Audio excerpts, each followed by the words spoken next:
Hello, students. I'm recording this and I'll try to use a soft voice.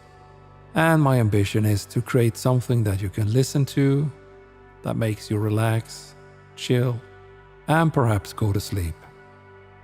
I'm reading from the section about hermeneutics, and I'm taking everything from Wikipedia.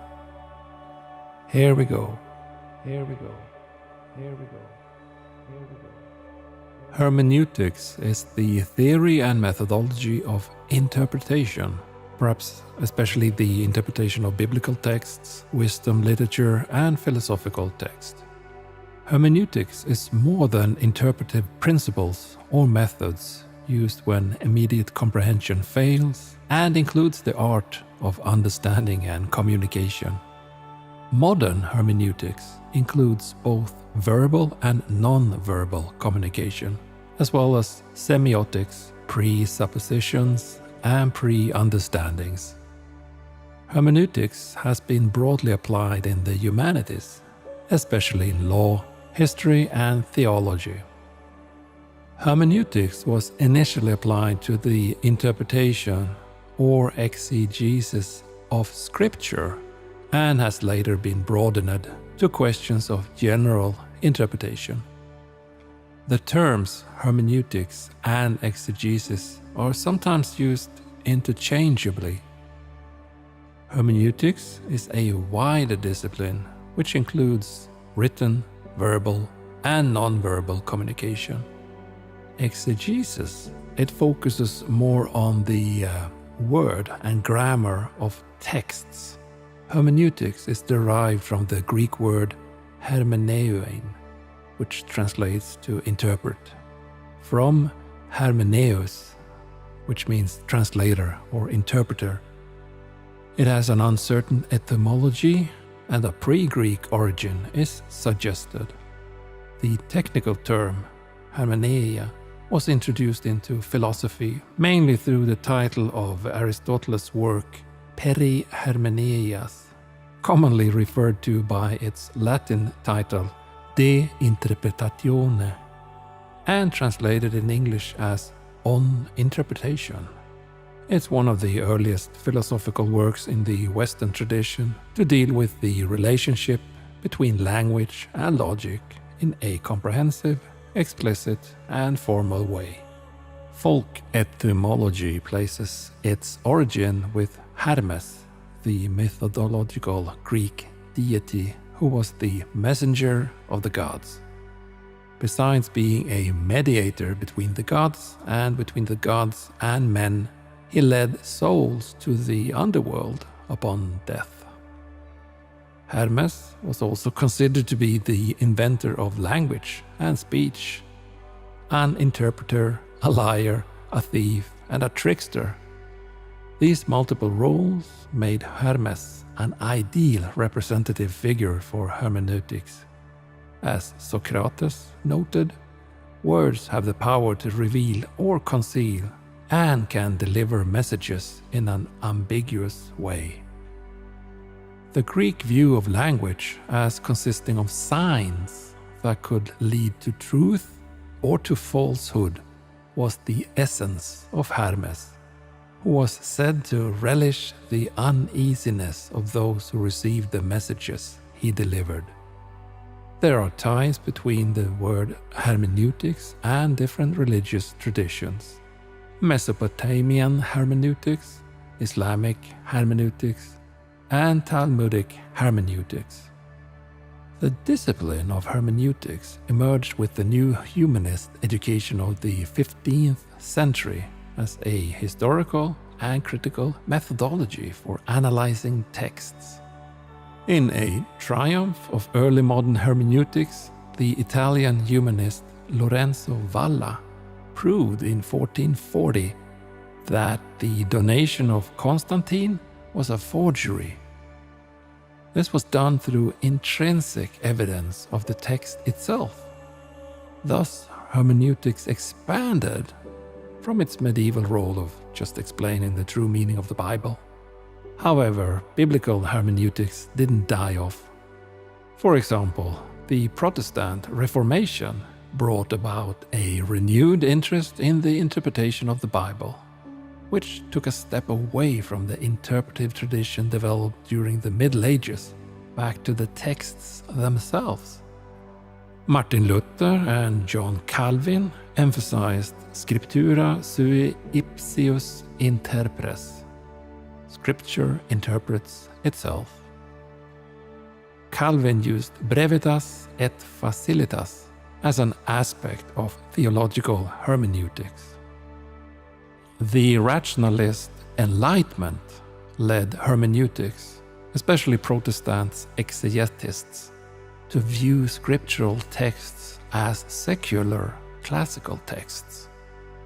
They interpret scripture as responses to historical or societal forces, so that, for example, apparent contradictions and difficult passages in the New Testament might be clarified by comparing their possible meanings with contemporary Christian practices. Friedrich Schleiermacher, who lived 1768 to 1834, explored the nature of understanding in relation not just to the problem of deciphering sacred texts, but to all human texts and modes of communication. The interpretation of a text must proceed by framing its content in terms of the overall organization of the work. Schleiermacher distinguished between grammatical interpretations and psychological interpretation. The former, which is grammatical interpretation, studies how a work is composed from general ideas. The latter, which is the psychological interpretation, studies the peculiar combinations that characterize the work as a whole. Schleiermacher said that every problem of interpretation is a problem of understanding, and even defined hermeneutics as the art of avoiding misunderstanding. Misunderstanding was to be avoided by means of knowledge of grammatical and psychological laws. 19th and 20th century hermeneutics emerged as a theory of understanding through, for example, the work of Friedrich Schleiermacher, August Böck, Wilhelm Dithley, Martin Heidegger, Hans-Georg Gadamer, Leo Strauss, Paul Ricoeur, Walter Benjamin, Ernst Bloch, Jacques Derrida, Richard Kearney, Frederick Jameson, and John Thomson. Many authors during this time were from Germany, so the German word for understanding is verstehen. You might have seen it in the literature. So verstehen means understanding. Regarding the relationship of hermeneutics with problems of analytic philosophy, there has been, particularly among analytic Heideggerians and those working on Heidegger's philosophy of science, an attempt to try and situate Heidegger's hermeneutic project in debates concerning realism and anti-realism. Arguments have been presented both for Heidegger's hermeneutic idealism, which is the idea that meaning determines reference, and for Heidegger's hermeneutic realism. Philosophers that worked to combine analytic philosophy with hermeneutics include Georg Hendrik von Wright and Peter Winch. Other contemporary philosophers influenced by the hermeneutic tradition includes Charles Taylor and Dagfinn Føllesdal. Phenomenology. In qualitative research, the beginnings of phenomenology stem from German philosopher and researcher Edmund Husserl. In his earlier days, Husserl studied mathematics, but over time his disinterest with the empirical methods led him to philosophy and eventually phenomenology. Husserl's phenomenology inquires on the specifics of a certain experience or experiences and attempts to unfold the meaning of experience in everyday life. Phenomenology started as philosophy and then developed into methodology over time. American researcher Don Ide contributed to phenomenological research methodology through what he described as experimental phenomenology. His work contributed heavily to the implementation of phenomenology as a methodology. The beginnings of hermeneutic phenomenology stems from a German researcher and student of Husserl's, Martin Heidegger. Both researchers attempted to pull out the lived experience of others through philosophical concepts, but Heidegger's main difference from Husserl's was his belief that consciousness was not separate from the world, but a formation of who we are as living individuals. Hermeneutic phenomenology stresses that every event or encounter involves some type of interpretation from an individual's background, and that we cannot separate this from an individual's development through life. Ide also focuses on hermeneutic phenomenology within his early work, and draws connections between Husserl and French philosopher Paul Ricoeur's work in the field. Ricoeur focuses on the importance of symbols and linguistics within hermeneutic phenomenology. Overall, hermeneutic phenomenological research focuses on historical meanings and experiences, and their developmental and social effects on individuals. In sociology, hermeneutics is the interpretation and understanding of social events through analysis of their meanings for the human participants in the events. It enjoyed prominence during the 1960s and 70s and differs from other interpretive schools of sociology in that it emphasizes the importance of both context and form within any given social behavior. The central principle in sociological hermeneutics is that it's only possible to know the meaning of an act or statement within the context of the discourse or worldview from which it originates. Thus, context is critical to comprehension. An action or event that carries substantial weight to one person or culture may be viewed as meaningless or entirely different to another. For example, giving the thumbs up gesture is widely accepted as a sign of a job well done in the United States, while other cultures may view it as an insult.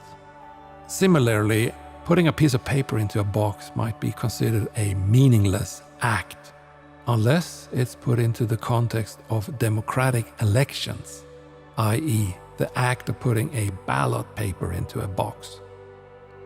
Friedrich Schleiermacher, widely regarded as the father of sociological hermeneutics, believed that in order for an interpreter to understand the work of another author, they must familiarize themselves with the historical context in which the author published their thoughts. His work led to the inspiration of Heidegger's hermeneutic circle, a frequently referenced model that claims that one's understanding of individual parts of a text is based on their understanding of the whole text, while the understanding of the whole text is dependent on the understanding of each individual part.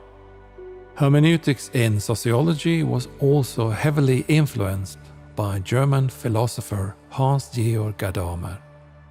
The hermeneutic circle describes the process of understanding a text hermeneutically. It refers to the idea that one's understanding of the text as a whole is established by reference to the individual parts, and one's understanding of each individual part by reference to the whole. Neither the whole text nor any individual part can be understood without reference to one another, and hence it's a circle. However, this circular character of interpretation doesn't make it impossible to interpret a text.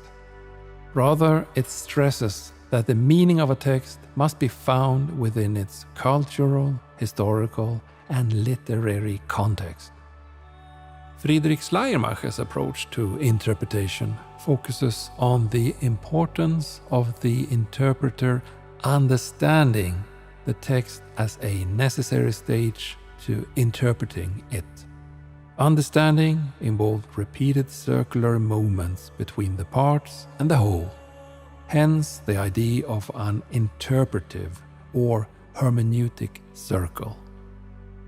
Understanding the meaning of a text is not about decoding the author's intentions. It's about establishing real relationships between reader, text, and context. Even reading a sentence involves these repeated circular movements through a hierarchy of parts and whole relationships. Thus, as we are reading this particular sentence, you are analyzing single words as the text unfolds, but you're also weighing in the meaning of each word against your changing sense of the overall meaning of the sentence you are reading, or perhaps misunderstanding. Or maybe this sentence is reminding you of something, or clashing with another view about interpretation you have in the past advocated or disparaged.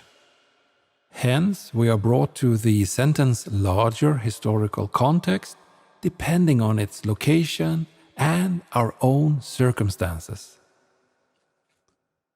Wilhelm Dilthey used the example of understanding a sentence as an example of the circular course of hermeneutic understanding. He particularly stressed that meaning and meaningfulness were always contextual. Thus, the meaning of any sentence cannot be fully interpreted unless we know the historical circumstances of its utterance. And this means that the interpretation is always linked to the situation of the interpreter, because one can only construct a history from the particular sets of circumstances in which one currently exists. Thus, Ditley says, meaningfulness fundamentally grows out of a relationship of part to whole that is grounded in the nature of living experience. Martin Heidegger developed the concept of the hermeneutic circle to envision a whole. Another instance of Heidegger's use of the hermeneutic circle occurs in his examination of the origin of the work of art. Here, Heidegger argues that both artists and artworks can only be understood with reference to each other, and that neither can be understood apart from art, which as well cannot be understood apart from the former two. The origin of the work of art is mysterious and elusive, seemingly defying logic. Thus, Heidegger says, we are compelled to follow the circle.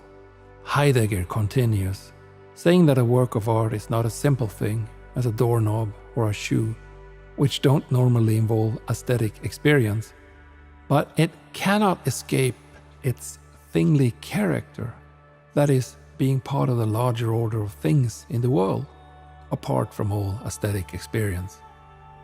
The synthesis of thingly and artistic is found in the work's allegorical and symbolic character. Hans-Georg Gadamer further developed this concept, leading to what is recognized as a break with previous hermeneutic traditions. While Heidegger saw the hermeneutic process as cycles of self-reference that situated our understanding in a priori prejudice, Gadamer reconceptualized the hermeneutic circle as an iterative process through which a new understanding of a whole reality is developed by means of exploring the detail of existence. Gadamer viewed understanding as linguistically mediated through conversations with others in which reality is explored and an agreement is reached that represents a new understanding. The centrality of conversation to the hermeneutic circle is developed by Donald Schön, who characterizes design as a hermeneutic circle that is developed by means of a conversation with the situation. This concludes the section about the hermeneutic circle, or as we say in Sweden, hermeneutisk cirkel. And further, it also concludes the overall section about hermeneutics, which I read from Wikipedia.